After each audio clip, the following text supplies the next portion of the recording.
seu modo. Retornando a Romanos capítulo 12, nós encontramos nesta carta de Paulo aos Romanos uma declaração do Evangelho de Cristo aplicado principalmente aos gentios, porque Mateus, Marcos, Lucas e João têm uma feição mais voltada para a realidade, vivenciada por aqueles que conheciam mais de perto o judaísmo em si. Mas o apóstolo Paulo, ele era um homem mais, vamos assim dizer, cosmopolitano, um homem com uma cultura mais vasta. E ao escrever aos Romanos, ele procura aplicar como o Evangelho interfere profundamente na vida das pessoas. E todos os capítulos anteriores, ele procurou ressaltar estas coisas. E agora no capítulo 12 ele vai falar sobre algumas implicações que são decorrentes de a gente viver o Evangelho de Cristo. E ele faz algumas colocações. Ele diz, portanto, como se fosse uma maneira de concluir: irmãos, rogo-lhes pelas misericórdias de Deus, que se ofereçam em sacrifício vivo, santo e agradável a Deus. Este é o culto racional de vocês. Ele pede que os cristãos se apresentem a Deus, oferecendo seus corpos, para que sejam instrumentos de justiça, para serem usados para a glória de Deus. Um sacrifício vivo, não um sacrifício onde o animal é morto, mas um sacrifício onde o animal é colocado à disposição de Deus. Havia essa modalidade de sacrifício, quando alguém consagrava lá um jumento, um boi, um animal para trabalhar ou estar a serviço do santuário. E Paulo diz, este é o culto racional de vocês, este é o culto que Deus quer que vocês façam. E não se amoldem, ou não se deixem amoldar ao padrão deste mundo. Pelo contrário, transformem-se. E este verbo transformar, ele tanto pode ser entendido como você sendo o agente da transformação, ou pelo menos participando dela, ou você sendo o paciente dessa transformação, como se você se permitisse ser transformado.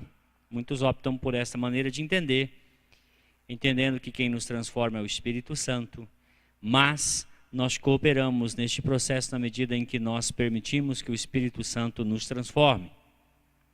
E somos transformados, mas somos transformados pela renovação da nossa mente. E aqui, evidentemente, a participação é nossa.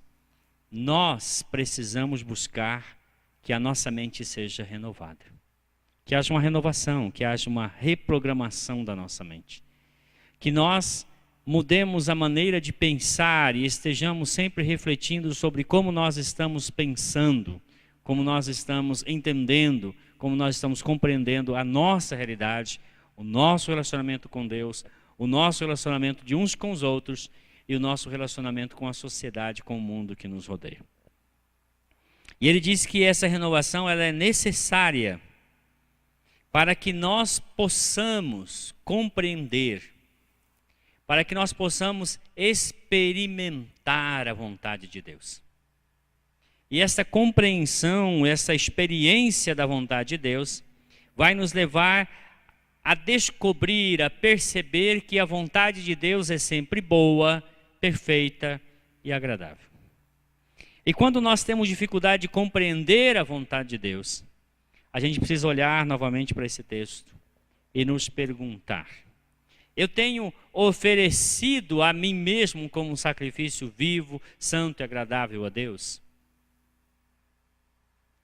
Tenho apresentado a Ele este culto racional?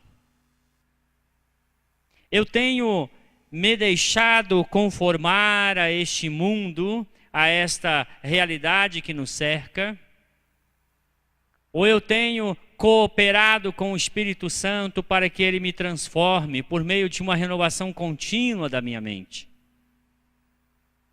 Porque se eu tiver cumprido estes requisitos anteriores, ou seja, eu tenho sim apresentado o meu corpo como um sacrifício vivo, santo e agradável a Deus, o meu culto racional.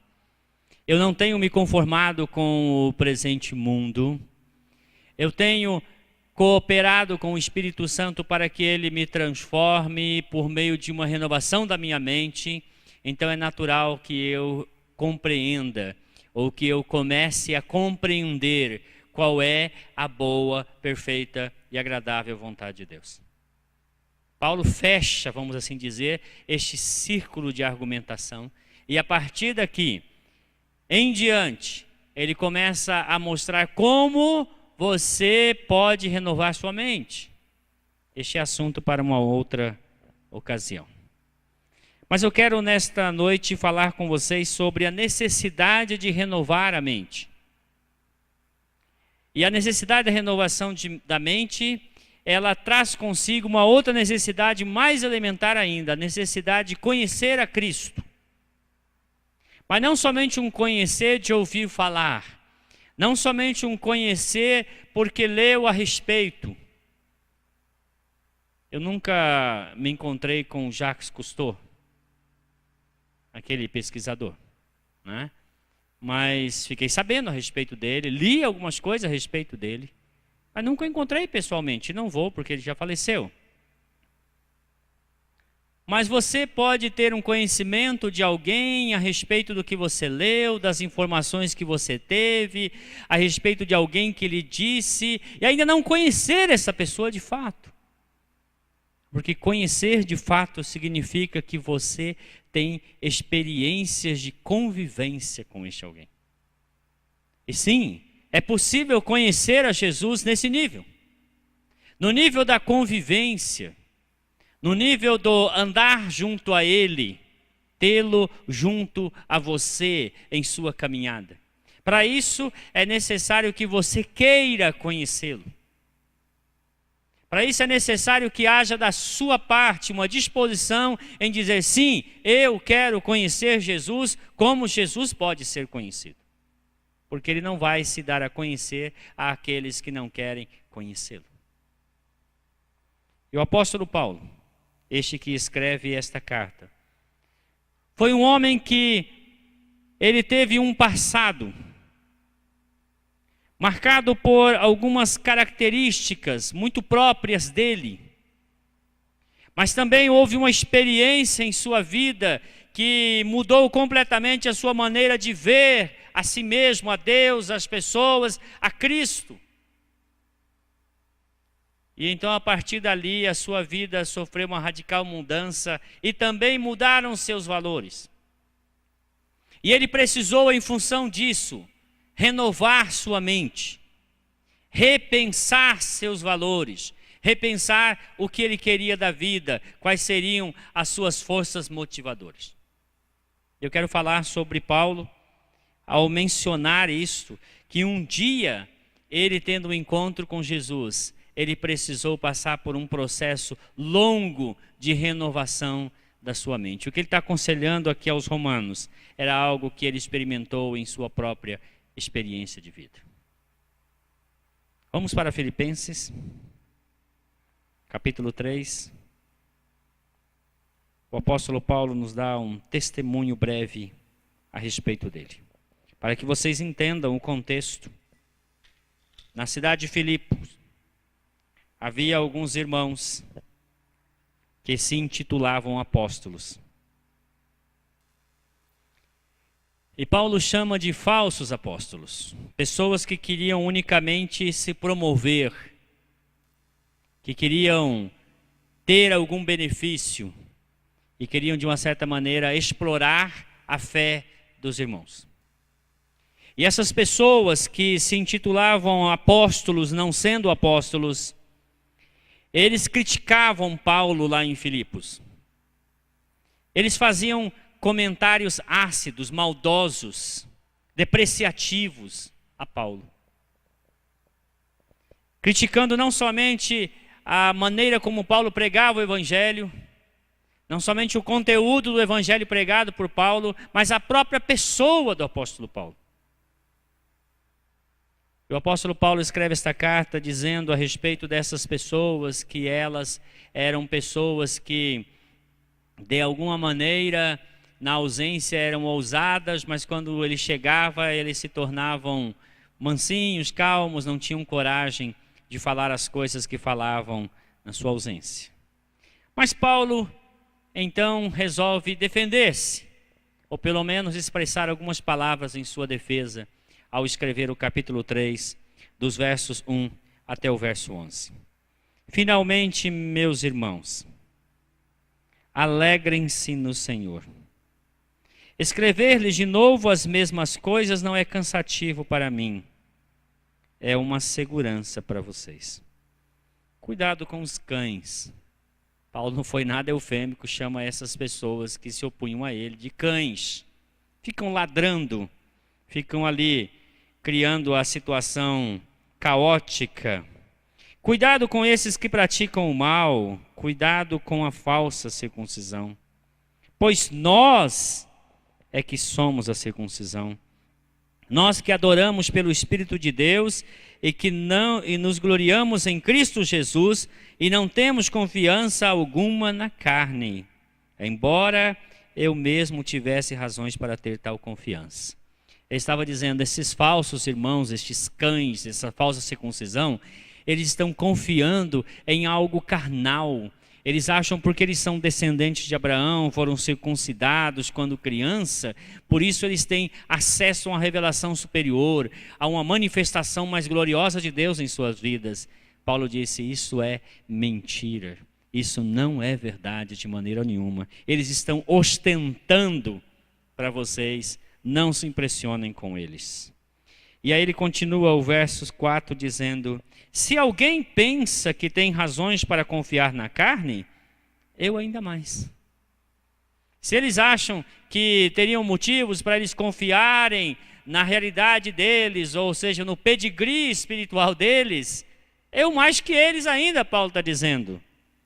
Circuncidado ao 8º dia, Paulo nasceu num lar judaico, mãe judia, pai judeu. E aí então ele foi circuncidado ao 8º dia, segundo a lei de Moisés, seguindo todo o rigor da circuncisão e todos os procedimentos necessários.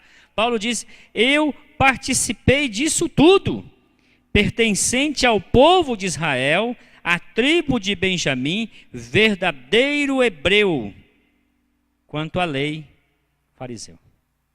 Ele está dizendo, o meu pedigree é puro sangue. Eu não tenho mistura, eu sou puro, judeu puro, nascido, criado no ambiente do judaísmo. Eu conheço as coisas de dentro. E segundo o zelo em relação a essa religião, fariseu.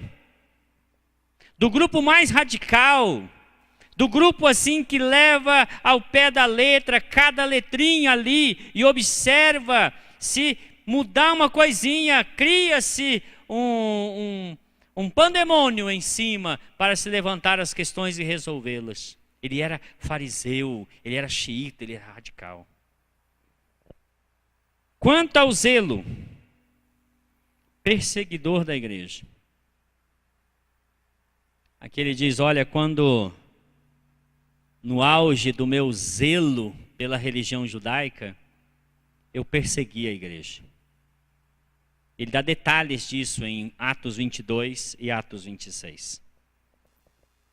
Quanto à justiça que há na lei, irrepreensível. Em outras palavras, ele fazia questão de praticar cada detalhe da lei como ele a compreendia. Externamente, Paulo era um fiel cumpridor da lei. Paulo era um sério candidato a se tornar um substituto do Rabino Gamaliel. Imagina que honra. Imagina que respeito este jovem tinha diante de toda a sociedade. Mas, verso 7. O que para mim era lucro, eu passei a considerar como perda por causa de Cristo. O que antes era algo que ele matava e morria por aquilo, ele passou a considerar algo que ele não deveria se apegar. Perda. Algo a ser descartado. Algo a ser desconsiderado. Ele diz, por causa de Cristo. E mais do que isto, verso 8. Considero tudo como perda, comparado com a suprema grandeza do conhecimento de Cristo Jesus, meu Senhor, por quem perdi todas as coisas, e eu as considero como esterco para poder ganhar a Cristo e ser encontrado nele, não tendo a minha própria justiça que procede da lei, mas a que vem mediante a fé em Cristo, a justiça que procede de Deus e se baseia na fé. Ele deixa tudo por causa da sublimidade do conhecimento de Cristo. Ele entendeu que conhecer a Cristo era infinitamente melhor do que uma carreira promissora que outrora ele buscava e se agarrava com unhas e dentes. Quando ele conheceu a Cristo, seus valores foram mudados. Quando ele conheceu a Cristo, sua maneira de pensar foi radicalmente mudada. E agora o que ele antigamente achava que era extremamente importante, agora ele acha que é algo que ele deve descartar para que ele possa ganhar a Cristo. Para que ele possa obter o conhecimento da pessoa de Cristo, o que passou para ser para ele o objetivo da sua vida, o alvo de tudo o que doravante ele passou a procurar. E ele termina no verso 10 dizendo, eu quero conhecer Cristo. Se você chegasse a Paulo e dissesse, Paulo, o que mais você quer na vida? Ele diria, eu quero conhecer Cristo. Nada mais importa. Mas Paulo, se conhecer a Cristo, você poderá padecer perseguições. Tudo bem. Paulo, você será chicoteado. Tudo bem.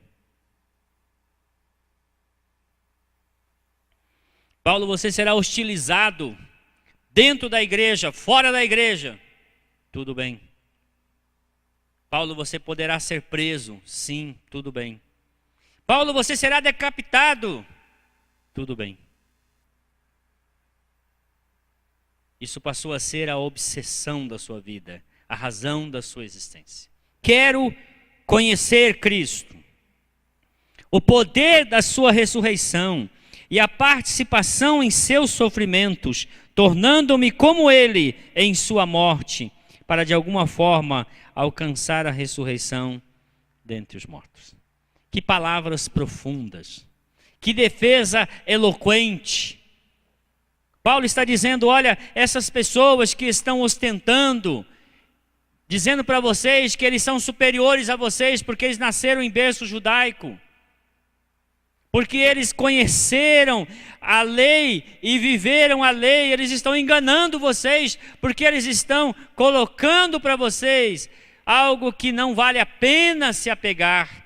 Eles estão querendo que vocês se apeguem a essas coisas externas, a essas exterioridades como circuncisão, guarda disso, guarda daquilo, observância daquilo outro.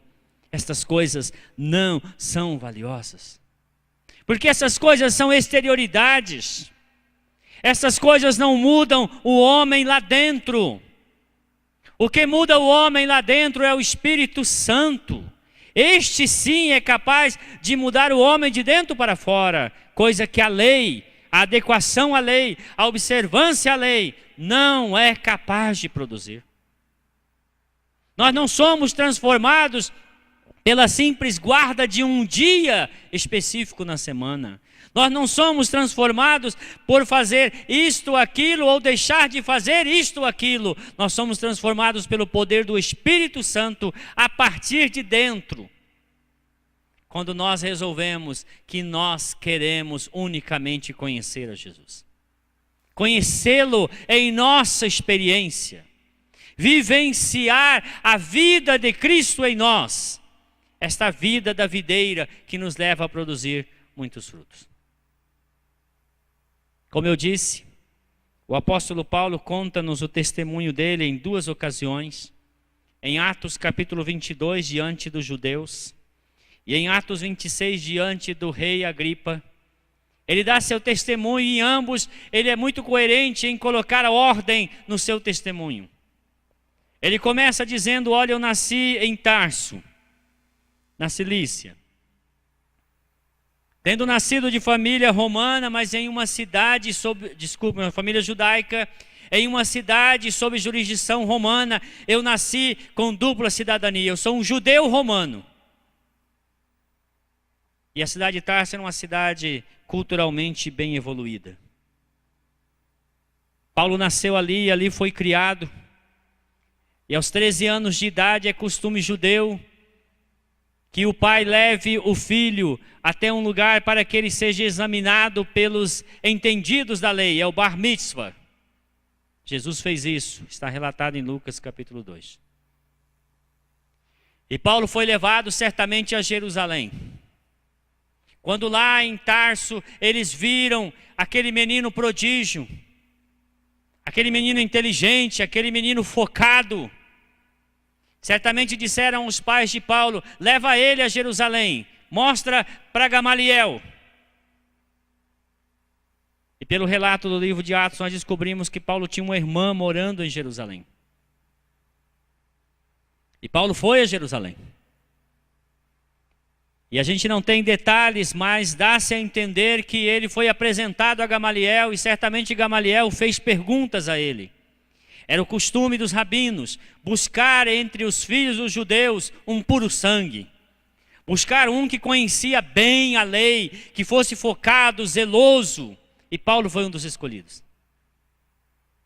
Certamente Gamaliel tinha alguns discípulos, Paulo era o principal deles.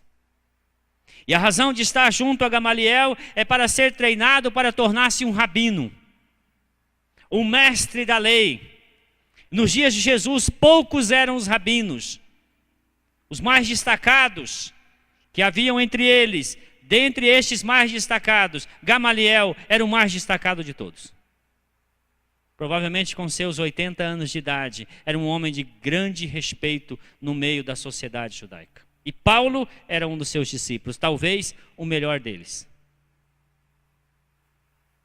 Paulo assim foi criado e ele foi doutrinado para se tornar um fariseu. Passou sua juventude em Jerusalém, não sabemos se ele teve contato com Jesus, se ele viu Jesus de longe, ou se em algum daqueles interrogatórios ele talvez estivesse presente. Mas sendo ainda um garoto novo, provavelmente não lhe deram palavra. Mas ele estava acompanhando por ali, ele estava em Jerusalém. Quando Jesus é executado, ele ainda é um jovem. E tempos depois, a Bíblia nos diz que ele, tendo se destacado como um discípulo de Gamaliel, recebeu notoriedade e passou a trabalhar a serviço do Sinédrio. E em Atos capítulo 7, o seu nome aparece pela primeira vez.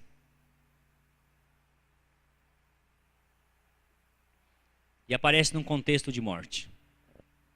É muito interessante que a primeira vez que o nome dele aparece num contexto de morte. E aparece o seu nome judeu, Saulo. A Bíblia é tão interessante, é de propósito. Saul é o perseguidor de Davi. E Saulo, o perseguidor do filho de Davi. Então Saulo estava ali, naquele momento, Estevão é executado. E a Bíblia diz, em Atos capítulo 7, os versos 57 a 58, que Saulo estava ali e consentia em sua morte. Dava o seu voto de aprovação. E as roupas de Estevão foram lançadas aos seus pés. Este ato é como dizendo, o responsável por esta morte é você. Saulo era o chefe da execução. Saulo estava assumindo a responsabilidade pela morte do primeiro mártir da fé cristã. E o capítulo 8 começa dizendo, Saulo respirava ameaças contra a igreja. E ele diz claramente em Atos 22 e também em Atos 26, que ele perseguiu furiosamente a igreja. como um touro selvagem. Ele foi atrás dos cristãos, perseguindo-os em Jerusalém, na Judeia e até mesmo em Damasco. Tendo recebido permissão dos sacerdotes, ele foi a Damasco prender os cristãos de lá e trazê-los amarrado para Jerusalém. Essa era a intenção dele.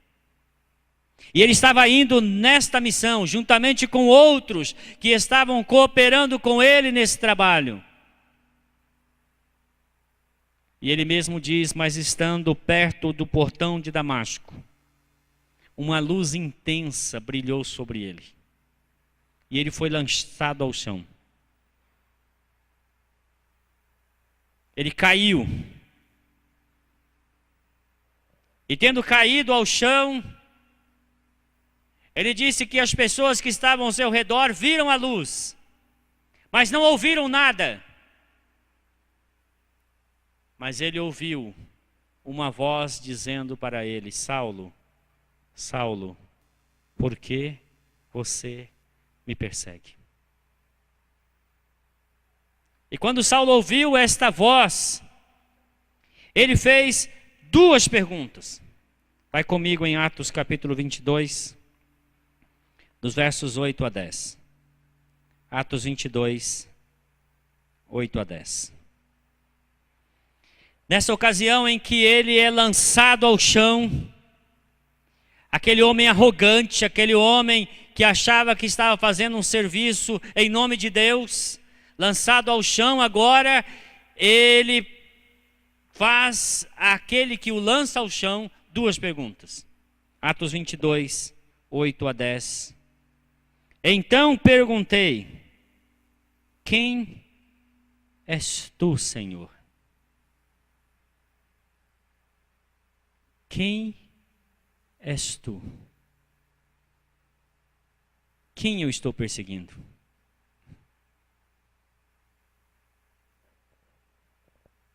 Quem é essa pessoa que me jogou no chão? Quem é esse que atravessa o meu caminho? Quem és tu, Senhor? E a palavra Senhor traz um grande peso, porque ele está reconhecendo que ele foi vencido. Lançado ao chão, ele chama aquele que o lança ao chão de Senhor, meu dono. Aquele que tem poder sobre mim. Quem és tu, Senhor? E ele respondeu: eu sou Jesus, o Nazareno. É muito interessante que Jesus tenha usado o seu nome pejorativo. Sabe o que é um nome pejorativo? Jesus poderia dizer para ele assim: eu sou Jesus, o Senhor dos senhores, o Rei dos reis. Eu sou Jesus, o único Deus verdadeiro.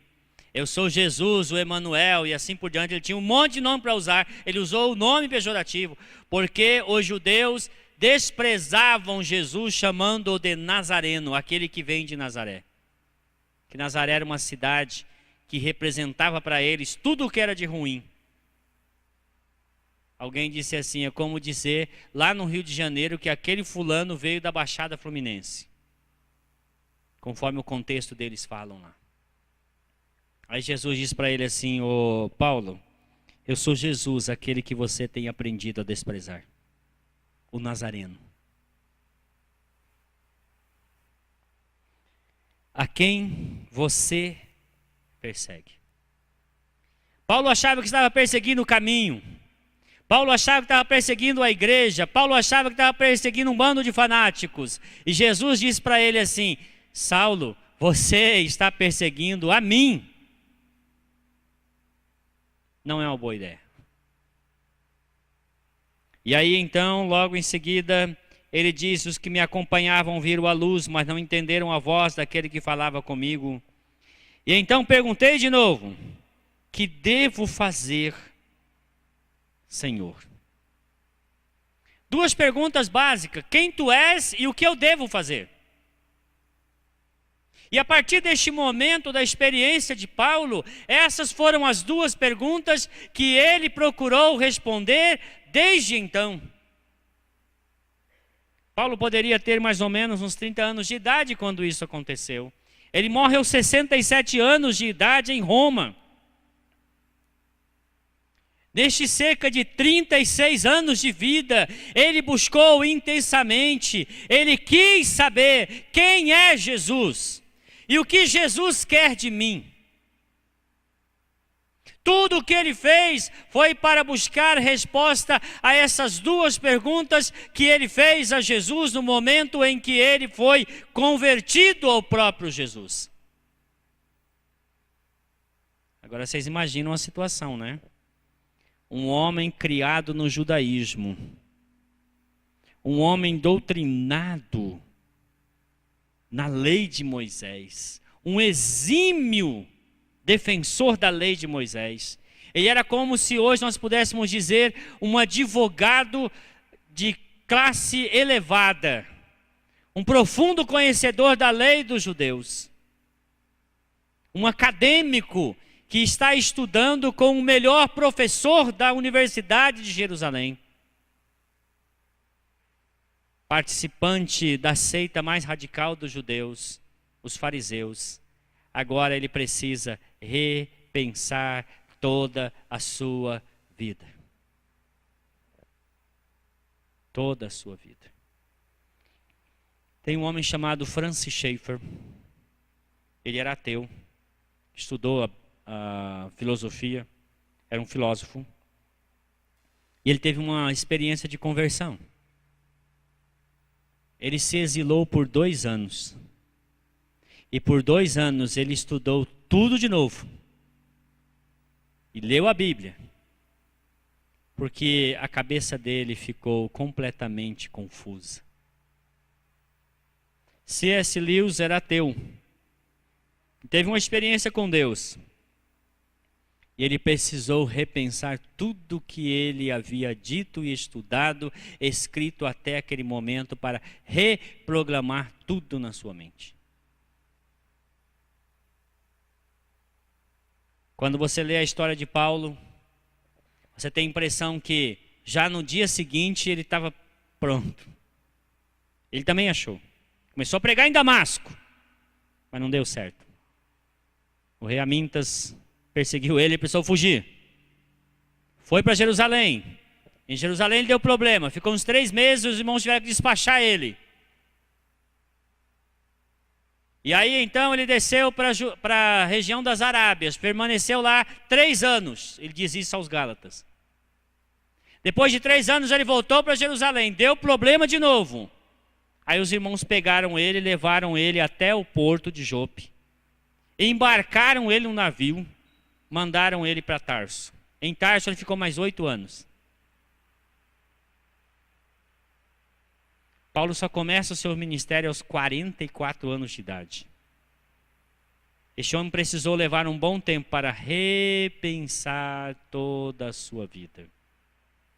Todos os seus valores foram remexidos.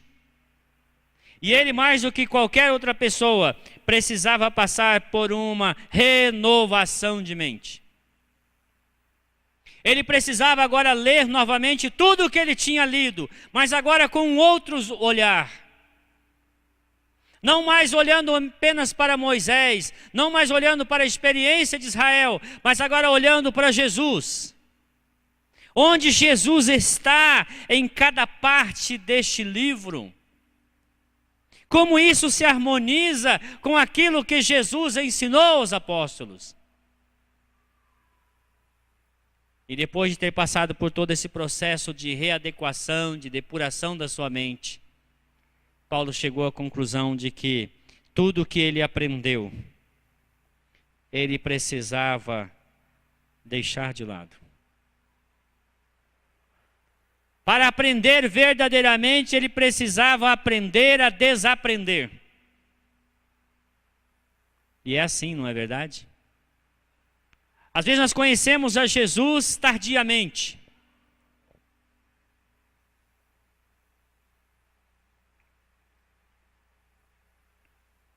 E antes nós tínhamos uma ideia, uma maneira de viver. Mas aí quando Jesus entra na nossa vida, a gente tem que olhar e refazer tudo de novo. Eu tenho um amigo que foi testemunho de Jeová. Ele falou que ao repensar tudo o que ele aprendeu, ele falou, eu tinha náuseas, chegava a vomitar. De tanta aflição, por ter percebido que eu tinha sido enganado tão profundamente pelos seguidores daquela seita. Ele disse, o meu processo de desintoxicação foi muito profundo, muito forte. Porque eu precisei ler a Bíblia, agora somente usando a Bíblia, não mais usando o livro da Testemunha de Jeová. Não mais pegando a revistinha da Sentinela para tentar entender a Bíblia, mas lendo a Bíblia para entender a Bíblia a partir daquilo que a própria Bíblia diz. O apóstolo Paulo passou por esse processo. Ele que era perseguidor, passou a ser perseguido. Paulo que antes perseguia a Cristo sem o conhecer, passou a perseguir a Cristo para conhecê-lo. Passou a observar como Cristo fez para que ele também pudesse fazer o mesmo. Ao ponto dele dizer aos coríntios, sejam meus imitadores, como eu também sou de Cristo. E nessa caminhada, aquele homem duro, aquele homem descrito na Bíblia como um boi bravo, na convivência com Cristo ele foi sendo amansado. Participando no mesmo jugo de Cristo, ele aprendeu a ser manso e humilde de coração. Não abriu mão das suas convicções. Às vezes ele brigava por causa da igreja, por causa daquilo que é correto, pelos valores. Mas era um homem terno, um homem cheio de compaixão, um homem que reconhecia o valor das outras pessoas. A segunda carta aos Coríntios mostra um homem de um coração extremamente quebrantado, um homem dócil. Um homem marcado pela dor, pelo sofrimento, pela perda, mas principalmente pela ternura de Cristo. E assim Saulo se tornou Paulo. A palavra Saulo significa aquele que é grande. E Saulo significa exatamente o pequeno. É o contrário. E os biógrafos dizem que ele era pequenininho, tinha mais ou menos 1,50 m. Ele era careca. E ele tinha uma fala monótona. Quer dizer, ele tinha tudo para ninguém gostar dele. Em muitas palavras, ele não era o melhor pregador. Mas era um homem de um notório conhecimento e uma vida de santidade dedicada a conhecer a Cristo e fazê-lo conhecido a todas as pessoas. Conhecer a Cristo, torná-lo conhecido, observar aquilo que Cristo queria para a sua vida. Essa passou a ser a meta da vida de Paulo. E ele viveu e morreu para isto. Ele foi transformado porque ele se esforçou em fazer com que a sua mente fosse renovada pelo conhecimento das Escrituras, agora à luz de Cristo.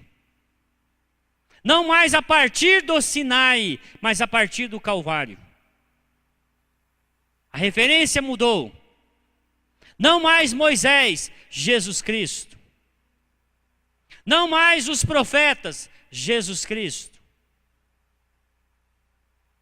E isso fez com que ele repensasse tudo. E ele quis então, a partir daí, conhecer a Cristo e ser conformado com ele em sua morte. Paulo literalmente buscou o martírio. Porque ao perseverar na pregação do Evangelho, mesmo em situações perigosas, a carta aos Romanos dá a entender que ele foi à Espanha. Ele foi liberado no ano 62, foi à Espanha. Mas pela volta do ano 66 ele voltou a Roma. E Nero já havia iniciado a perseguição pela acusação do incêndio de Roma. E no ano 67 Paulo é preso na casa de Carpo. Levado à prisão, permanece na prisão por alguns meses, é executado.